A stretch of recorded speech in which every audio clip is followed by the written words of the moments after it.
Yes. Well, we don't have Garrett to tell us to go. Hello, and welcome to the newest episode of What's Up with Dun Dun Dun question mark. Yeah. I am Seth Duncan, and this is Austin Fordham. Today we're just gonna talk about some baseball, some other nonsense. Just about as literal nonsense as you can get. So yeah, let's get right into it. We're going to do a quick opening day rundown. The baseball season 2020 60-game sprint, not marathon, has officially kicked off. That it has. And with it, we've had some excitement. Yep. And some not excitement, because the Orioles blow still. They are 500. They are 500. They are 500. So that might mean that the Red Sox also blow. There are going to officially be expanded playoffs. So there's going to be 16 teams in the playoffs. So if you watched our first video, keep in mind there's going to be a few extra teams involved there in the playoffs. If the Orioles continue their current win one, lose one streak, they have a shot. They might. To make the back end of the playoffs. They might get in there. No. Nah, because they suck. Some of our way too early predictions have hit some minor speed bumps recently, so that's not great. That's not fantastic. Clayton Kershaw, my NL Cy Young Award winner, is out. Not with the COVID, but he has back tightness. I picked him because short season I thought he wouldn't get hurt, and the season didn't even start, and he got hurt. He should just retire. He can't. No, he shouldn't. I enjoy Kershaw and his temper flares. My pick for the National League Rookie of the Year, Gavin Lux, did not even make the roster. We're not off to a great start. Not a great start. My rookie in the AL, Luis Robert, got off to a great start. Looked solid on defense, put up a couple of hits. I think he even scored a couple at least once. He scored a couple at least once. He scored. Any big surprises that jumped out to you at the first couple games that happened? The Blue Jays kind of had their way with the Rays on opening day. And Charlie Morton, holy crap, did they get him out of the game fast. Yeah. No, they could be a candidate for making the back end of the playoffs now with the expanded playoffs. They got a lot of young talent, but I think that surprised probably a lot of people. Tough division that they were in. So, yeah, I think they could definitely make it into the back end. They got the Yankees, the Rays, and the Blue Jays. The Red Sox, I mean, they looked unstoppable in the first night, and then today they lost to the Orioles. So, I mean, not really sure what to think of them yet. But overall, pretty tough division. 3 solid teams, at least, in that division. That could be fun. The team that jumped out to me was actually the Padres. They put up a lot of runs, and Eric Hosmer is old. That too. He may be old, but that dude put on a show. He had a couple of really nice plays on defense, and then had 6 RBIs on just 2 hits, and that was without a home run. He had 2 base clearing doubles with 2 outs. Both times, and I think the Padres also may have broke a record. I will look into this also, because baseball is known for ridiculous stats. They may have broke a record for most hits that either went off the wall or landed in or caught in the warning track by one team in one game ever. There was so many hits. I don't think this comes as a surprise to anybody, but Fernando Tatis Jr. is going to be a monster. Yes. He showed that already. Any more opening day garbage that you would like to talk about? Anthony Rizzo at first base. This was not really stats-wise amazing, but him offering hand sanitizer at first base was hilarious. Just a little snippet throughout there. I don't know if you saw that. I did not. Guy got on first base, and Rizzo's like standing there just watching. I don't remember who it was he got on, and he's just standing there watching it. And I was like, what is he doing? And the guy's taking off his batting gloves and everything, and his arm guards, and he hands them off. And the second he hands them off, Rizzo reaches in his back pocket and pulls out some sanitizer and puts it on his hand. I do enjoy that. So it's all the little things. I like Rizzo. I like Rizzo. One of my favorite videos of Rizzo, I'm pretty sure it was Rizzo, is when he struck out on a questionable call, and he said something to the ump, and then his next at bat went up, and before he started batting, told the ump, "Hey, that's my bad on that. I didn't mean to get upset with you." One thing that immediately jumped out about all the games is so many rookies everywhere, and like rookies that put on shows, like rookies that looked good, but there were rookies everywhere, which is cool to see, but it's also kind of a bummer because that means like all these guys are having their first games, like none of their families and parents and friends and all that can be there, so that's kind of a bummer. But at the same time, they're also guaranteed to get their first hit ball no matter where it goes, so that's something. We were also just introduced to the CGI fans, which Dumb. horrible. Cardboard cutouts, love them. Those are sweet. I enjoy the cutouts. Those are kind of funny. At the same time, they can charge people to put their cardboard cutout there and raise money for good organizations, which I know some teams are. So that's great. The whole CGI fan thing. If I want to play a baseball video game and see that, I'll play a baseball video game and see that. I don't need to watch it while I'm watching the real thing. I'd rather see empty stands. I'm also okay with like the noise I'm getting okay pumped with, in. like, I like that the fan noise that they're pumping in. I like that too. And the little feature that they have. Oh, also if you don't know about this, if you go to the MLB website or the app, there's like a boo, clap, or cheer where you can like put it in and like it tells you what kind of fans are voting and stuff, and that kind of determines the noise that they're pumping in. So that's kind of cool. But yes, the CGI thing, it's very distracting when you're watching a guy bat. And at the top of the screen, all you see is 2 CGI legs. Like, there's, like, one part is just hanging down, like, one on the back of each chair. Like, it's not even good CGI, so, like, what's the point? When they did the overshot at Wrigley, so at Wrigley, they got, like, behind the stadium, like, not in the stadium. There was actually fans watching because there's, like, rooftop bleachers that must be privately owned by some guy who owns a building behind him. Which so is genius, by the way. Brilliant. But yeah, so at Wrigley, when they had that, and there's like people in the stands and stuff, so there's actual people, and then in front of them, the stand's full of the CGI people. It was, none of it looked real. Like, it was like brightly colored, like, angels in the outfield glowing practically, and then the people in the back were like just dark blended in. And they don't stop moving. Like, fans that are watching a game will sit there and watch the game still and then get excited and do something. They're just like, I do that all the time. I mean, even when I'm at home, I do that. I respect you less.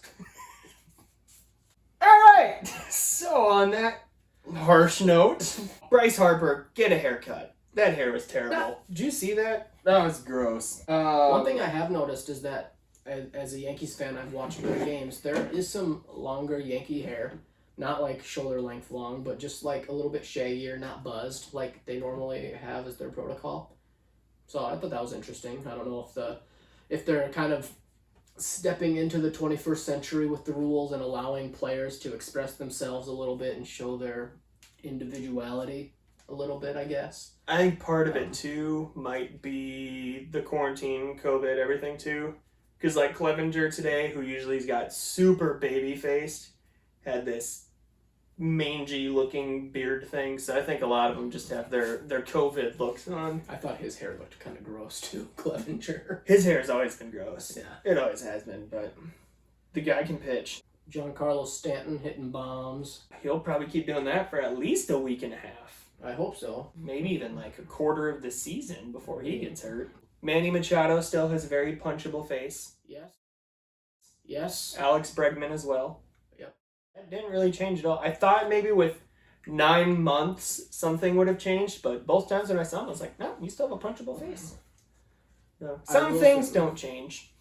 Even if some rules do. Number 1 most punchable face in MLB on the count of 3. 1, 2, 3. Alex Bregman. And he did not help himself last year.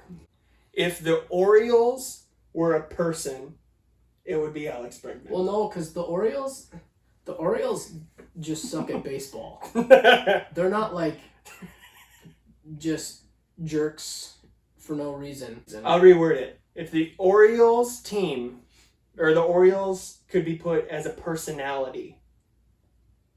This is dumb. We're going to just pretend I didn't say any of this. So we're going to move on now.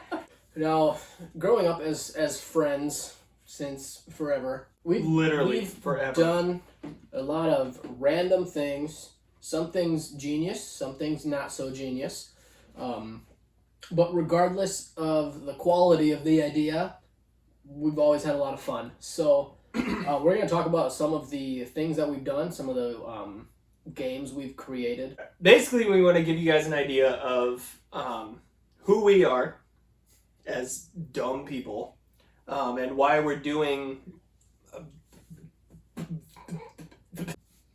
I don't know what word I was looking for. Why are we the way that we are? Basically, this is a list that will explain why we're the way that we are. So, it's a few things that we invented, a few just ridiculous ideas that we've come up with that we have done, and we want to share them with you guys, and then give you the chance to do it yourselves, and then let us know, like, hey, we did that and it was awesome, or like, hey, we did that, you guys are freaks of nature, or we didn't do that because you guys are nuts. Probably that one. Probably more the last one.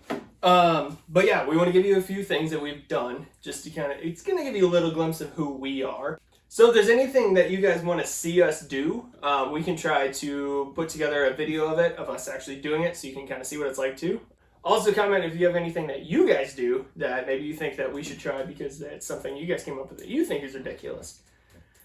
You'll see on this list that we're open to trying anything. Most ideas. As long as it's legal. Most ideas. So one of our proudest achievements when we were in high school was not graduating or winning a state tournament or anything like that. It was the creation of the game Invincible. Yes. It all started when we were, a group of friends of us were over at Seth's house, and we found this little inflatable smiley face ball about this, I don't know. Yeah, you know those like... size of a size 3 soccer ball? Yeah, those like super cheap balls you can get at Walmart that come in like the giant tubs where you never actually buy them. You just grab the thing and you pull the string and it goes... That's when it hits them. Exactly. One of those. Yeah, one of those. So we had one of those. We found it. And we also grabbed the baseball bats that you had. Aluminum baseball bats. And we were like, let's just go in the backyard and hit this thing. So we invented this game Invincible. That's like a hybrid of kickball and baseball. But it's free for all. That's kind of where the twist comes in. Clarification on the reason the name is Invincible is because the ball was literally invincible. We took a cinder block, like full-size cinder block, and dropped it on it by the corner to test this thing, and the brick bounced off of the ball, and the ball was fine. And we still played with the ball for years after. Years. So what? You know what? Well done, whoever made it. We did end up, like Walmart eventually brand. It did pop. I can't remember what happened to Ethan threw it at a curb, or a gutter. Yeah, that's what it was. So sharp metal did finish it off. That's what it was. Up until the point. So, because he was throwing it at the runner, it missed and it hit a sharp metal object and popped. Yeah. We got a replacement ball. That one didn't work nearly as well. It is hard to find a true Invincible, but when you do, it's a magical experience. And you know it. You know it as soon as that ball touches your hands. This is the one. So, rules of Invincible. Like I said, so it's a free for all. So you go up to bat, and then you bat just like softball. You got a pitcher, you have your batter, you're up to bat, and so they pitch, they lob it in there, you whack it. So everyone else who's not on base is in the field. But again, no teams. So you hit it, you get on base. The next person who's up, you always have to keep the same order. The next person who's up comes up to bat.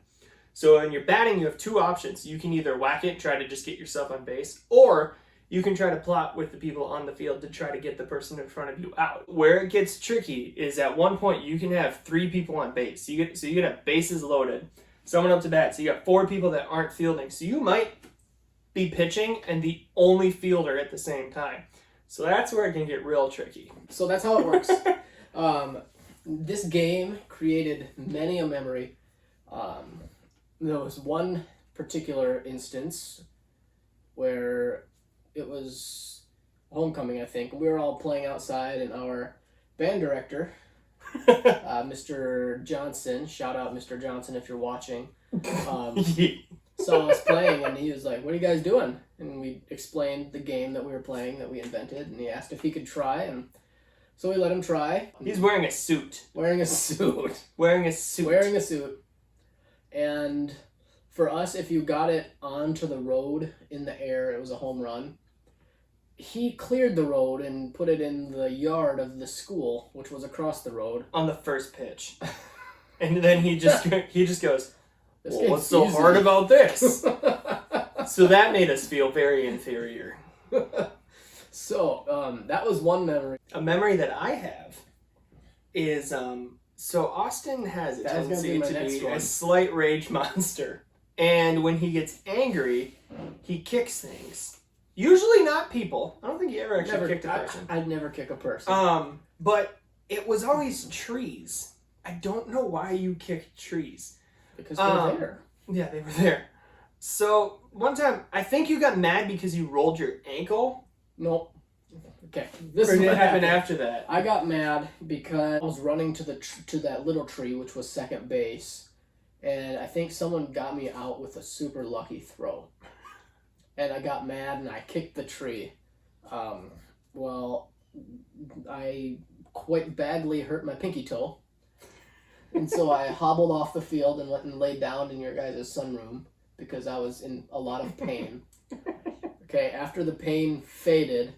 Not completely, because it hurt for like weeks afterwards. But Pretty sure he broke his toe. after I was able to, limp on it again, I came back out, and someone was batting. I was in the field by third base now this time, and one of the fielders threw the ball to me so I could try to throw it at someone else to get him out, and I jumped because it was a high throw, and I landed on my other ankle and sprained my other ankle. So I had a possibly broken toe on my left foot, sprained ankle on my right foot, and then after we got done, we had to walk across the street to the school to play pep band, and so I'm like shuffling my feet. At least marching band was over at that point. Yeah. That would have been rough. So I was like shuffling my feet maybe 2 or 3 inches at a time because I literally could not walk. I don't know. So that was, yeah. It's usually, I don't think anyone else is really ever injured, so it is a fairly safe game. Ball's soft, so it doesn't fly super hard. And the other thing is, since we're hitting it so hard, because we're jacked. Yeah, obviously. When you hit it, the ball would go from round to all of a sudden it would be like, An oval? yeah, it looked like A giant, ball. like a giant pill. And so, like, when it would fly, it would be like, and it would go in any direction. It would make that noise. It did. It made that noise. Yeah, you never knew where it was going. You'd hit it, you'd hit a fly ball to right field, and all of a sudden it would just go. Oh, it would hook It was something crazy. nasty. So then on defense, when you're fielding, the rules are just like, basically like kickball. Okay, If it's a yeah. force out, you can touch the base, you can get them out, you can tag them out, or you can chuck it at them to get them out. Mhm. So it's actually a fairly simple game to play. It also kind of sucks to be the last batter because it's kind of like T-ball where it's like, last batter! And when you hit it, you just have to run because if you stop at second base, it doesn't matter. The game is over, so you're just going to end on second base. So you basically have to score in the last place. So being last batter is not a great position to be in. We tried a couple things, but we never could quite figure out the best way to tweak it. Because I think we tried having like the first batter would bat one more time, but then they would just be like, well, here, then bunt it, and then they'd just stand at home plate and nail them when they came home. So if you play it and you can figure out something for the last batter to make that even, let us know. Yes. But that's Invincible. Yes. A lot of fun. Give it a try.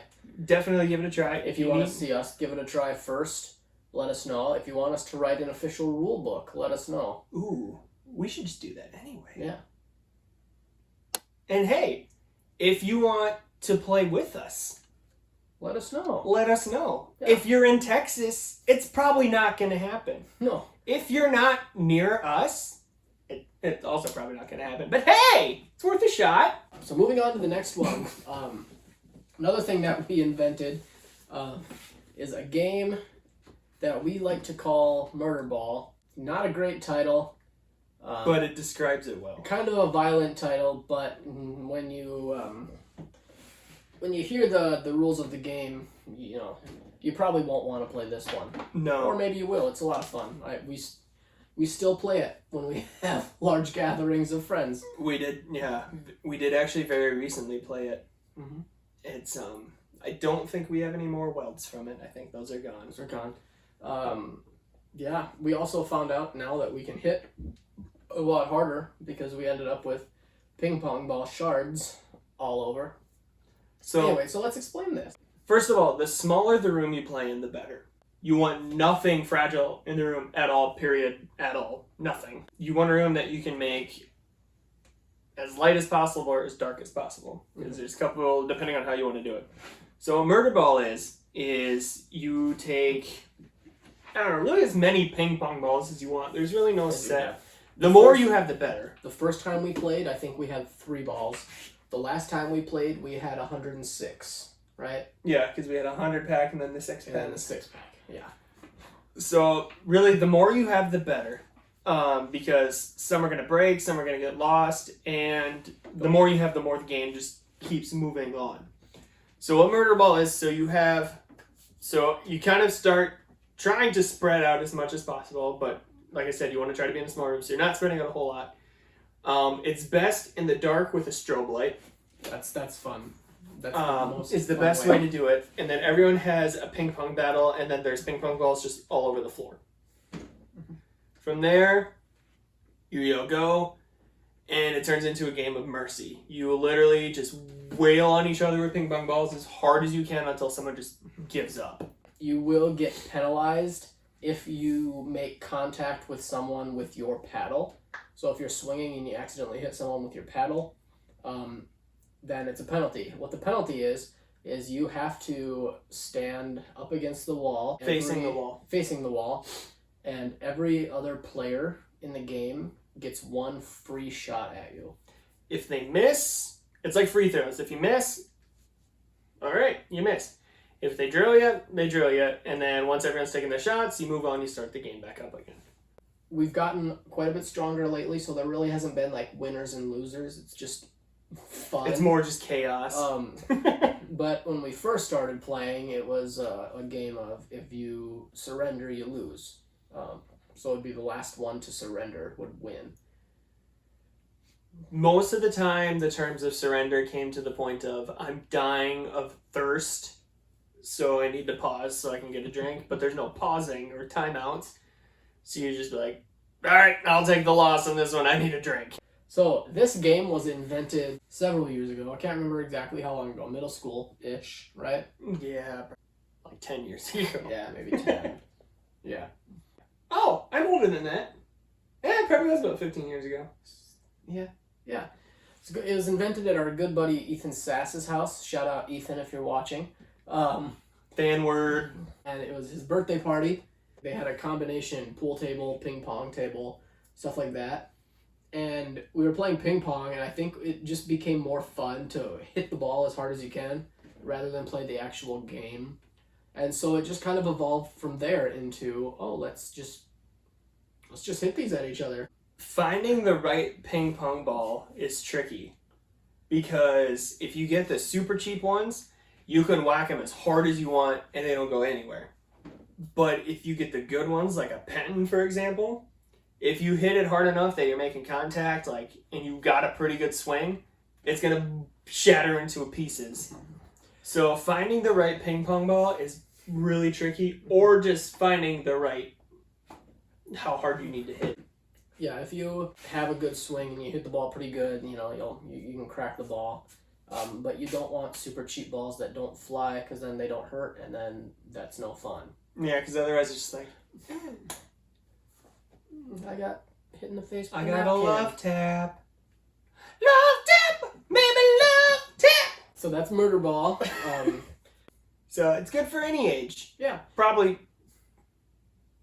people your age. And let's not say it's good for any age either. Let's say it's good for 12 and up. So that's Murder Ball. Next on our list is actually a mode that we made in Call of Duty. We call it Rage Mode. So if you've ever played Gun Game on any of the Call of Duty games, it's Gun Game, but we kind of tweaked the rules in it. And so in Gun Game, there's 20 guns, and your goal is to get a kill with each gun, and as you get a kill with each gun, you move up into the next gun until someone gets a kill with every one of the guns. Then there's a way you can get setback, where if somebody runs up to you and they stab you with a knife, you go backwards a gun. We tweaked the rules a little bit. So Call of Duty Black Ops gave you the option to customize the rules, and we made them as frustrating as possible. And they are frustrating. So very first rule change, normally you can shoot anybody anywhere, and if you hit them enough, it'll, you can get the kill. So if you shoot someone in the foot 3 times or 4 times, you get the kill. We edited that so it was headshots only. So in order to get a kill, you had to shoot the person in the head. So you could shoot a guy with a machine gun 15 times in the chest, nothing. Yeah, so it only registered if you hit them in the head. Rule number 2, the knifing. So melee kills, normally if you get knifed, you go back 1 weapon. We changed that, so if you got knifed, you went back 10 weapons, which is half of the game. Half of the weapon set. Okay? So if you're on weapon 17, which is usually where like the explosive weapons start, and you're doing awesome, all of a sudden someone sneaks up behind you and knifes you, you're on 7. The cherry on top of everything to make it truly full of rage is you have to find on YouTube or wherever the most obnoxious, annoying loop that you can find. So one of the favorites that we used, for example, was a 10-hour loop of SpongeBob SquarePants going, "Who knew this guy? Who knew this guy? Who knew this guy? Who knew this guy? Who knew this guy? Who knew this guy? Who knew this guy? Who knew this guy? Who knew this guy? Who knew this guy? Who knew this guy? Who knew this guy?" And we probably just lost 5 people that were watching. Probably. So you have that going in the background the entire time as well. A regular round of Gun Game takes 5 minutes. 4 to 5 minutes. 5 minutes, like max. Yeah. Rage Mode has lasted up to 3.5 hours. Yeah. That was the Who Knew This Guy one. Yep. And it was truly rageful. We played it in the dorms, and we had, I think we were in 2 rooms? 3 rooms? Separate rooms. 2 separate rooms. They were right next to each other. So we heard everything. So like we'd be going about, and all of a sudden you just hear someone, you're like, "Oh, what are you doing?" It's truly rageful. It really is. It's great. The kicker at the end is when you had to get the headshot with the ballistic knife. Not an easy thing to do. Because the ballistic knife has a range of about this. Yeah. So most of the time when you'd get that final kill, it would be you'd get someone who was running up to knife you to set you back. So that's Rage Mode. So then off of Rage Mode, we kind of made a twist of Rage Mode ourselves where it kind of turned it into real life. But it's not actually rageful. Not really this is rageful. actually when we first plain made it, fun. we called it Rage Mode, but actually it's super fun. So this is probably the one that I would most highly recommend that you should try. So this one you're going to want a little bit of a larger space, but you want it to be dark, like black dark. Like you can't see your hand in front of your face dark. You have like two sides, so 2 teams, 2 sides. So you each gotta start though, you yell go. So everyone has a Nerf gun or some kind of dart gun and a flashlight. So you can either have your flashlight on, you can have it off. If you turn it on, people know where you are. If you have it off, you can sneak around. But you don't know where anything is. Right. And that's where it gets super fun. And then you just go, you try to, like, you can kind of set up obstacles. Like, we had, like, a couch in the middle one time, and I think, this table, I think, was actually... This table was an obstacle. So we set up a couple things, and we just emptied the basement, and each room was a base, and then the middle room was, like, the war zone, basically. And then at the end of, like, in each room, you have something where you, like, keep your score. So, like, do, like, a tally, like, you have 5 lives left. It's really fun. Probably would recommend eye protection. Just because we did have a couple eye shots, because it's in the dark, you don't know where it is, and all of a sudden you're like, ow! Yeah. But yes, super fun. So that was not as much of a dumb. That one's a high suggestion that I would Yeah. very much recommend you do because it's really Give fun. that one a try. Find some friends if you have any. We're it for us. So most games that we have to do are like 1-on-1. Sometimes a family member will have pity on us and do something with us. Next thing, this just became a tradition. We would travel so much for music trips, and you get bored. So we made it our tradition. Every time we would check into a hotel room, we would Immediately when you walk into it. completely rearrange the room. As And much as we don't mean like move a chair across the room to a different place. We mean like move the floor lamps into the shower. and put the microwave Or- on top of the toilet. And the coffee maker, pot. yeah. That would go Who wherever. knows The where. dresser drawers a lot of times would end up near the TV. I think one time we had the TV on top of the ironing board, which is on top of the dresser. Yeah. And also a lamp next to it. Yep. Like, just as much as possible. Obviously, don't leave it, because then you're just a jerk. Yeah. Yes, we always did put everything back. There was one instance where we were on a trip. Mr. Johnson came in. Shout out Mr. Johnson again if you're watching. He came in and he saw the room all in shambles, and which this was pretty cool of him. Rather than getting upset, just said, "Just make sure you put it back before we go." We were like, "Yep, we will. We always do." The more you can rearrange, the better. Some Yeah. hotels are trickier, because some, like, bolt things down. But there's always something you can move around. Remember that one time, all-state choir, where the boys were in one room, girls were in one room, obviously, but the rooms were like next to each other, and so we were all in one room one time, reorganizing it, and probably talking a little bit too loud, being a little bit too obnoxious for the time that it was. So all of a sudden there's a knock on the door, and we open it, and it's a security guard saying that we have a noise complaint. Meanwhile, inside of the room, we have both beds on one bed.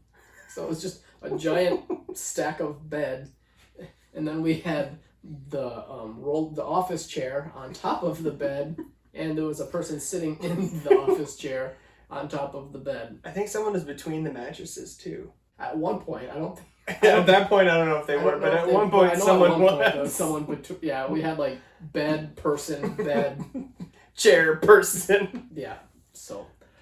That was a fun one. That was a good one. I was the one that answered the door. Handled it very I was the well. one that stood behind him and pretended I didn't know anything was wrong.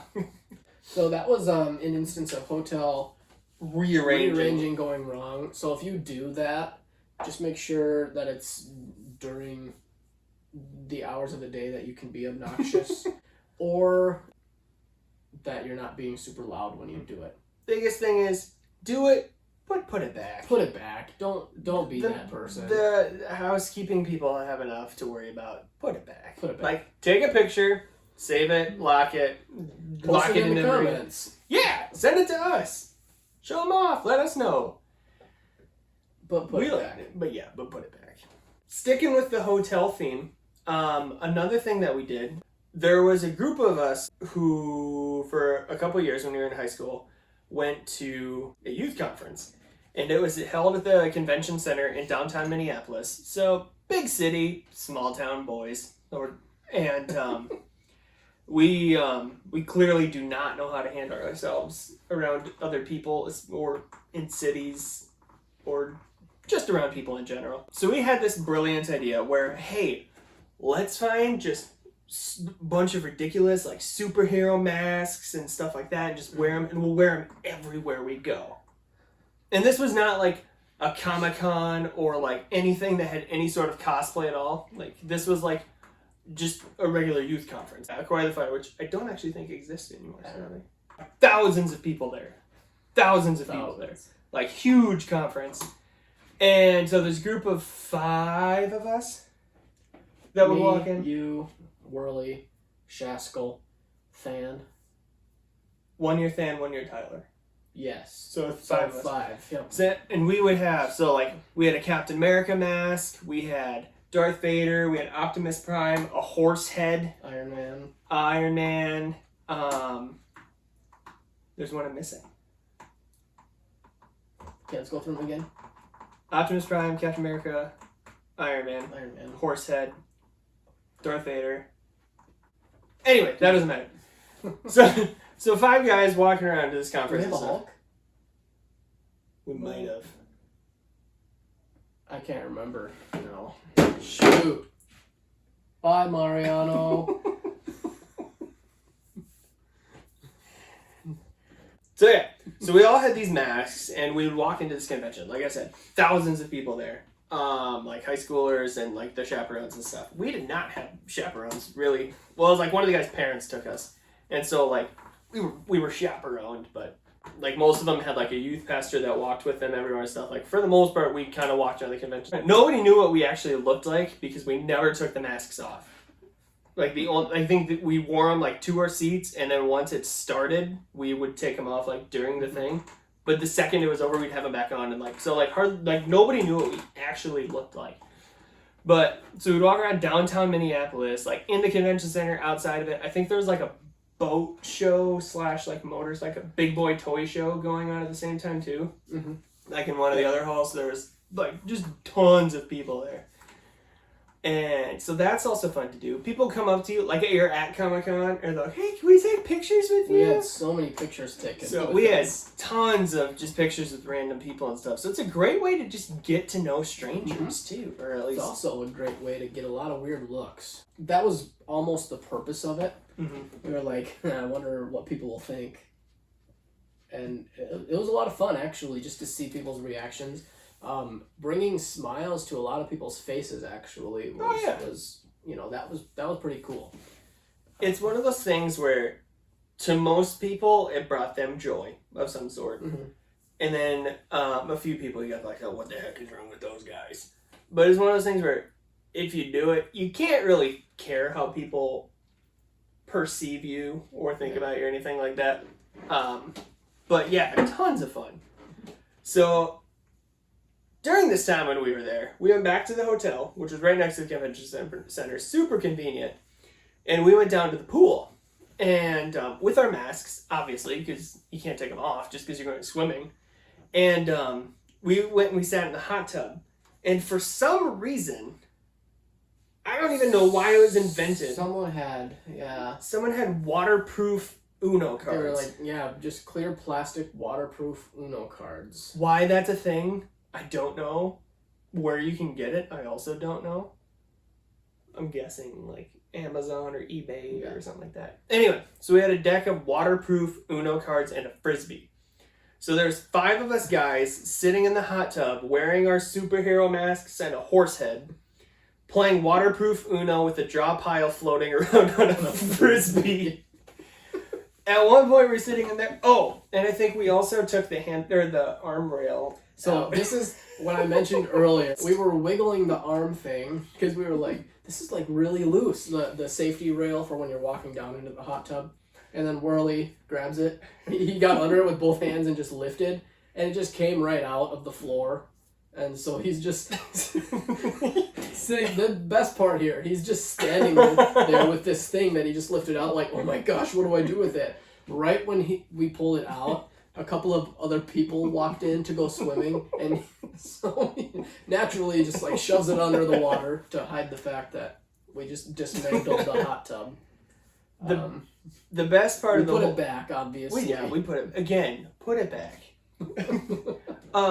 The best part of the whole thing though was, so like I said, there's 5 of us guys playing waterproof Uno on a Frisbee wearing masks. So we were all high schoolers at the time. There's a bunch of high school girls, probably 4 or 5 high school girls that walk in, like in swimsuits, obviously ready to come into the pool, who walk in.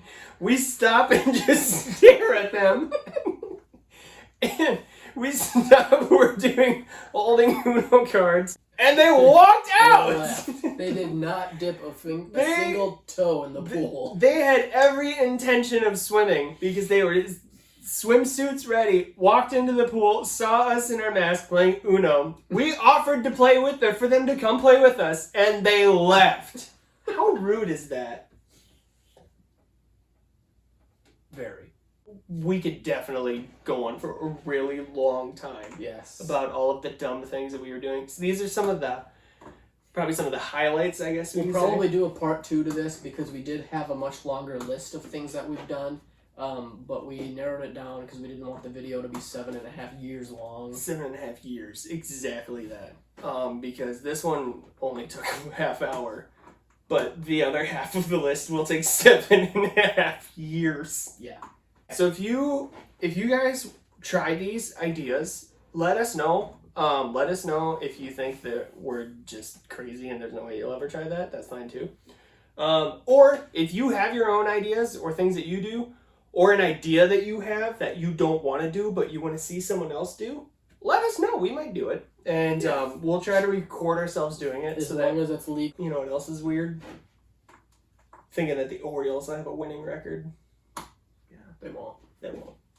Because they're garbage. That's going to wrap it up for today. Thank you guys for watching episode 2 of What's Up with Dun Dun Dun question mark. Yeah. If you liked what you saw, leave a like on the video, subscribe to the channel, comment anything that you want us to try or that you have tried, let us know how it went, and we will see you in the next video.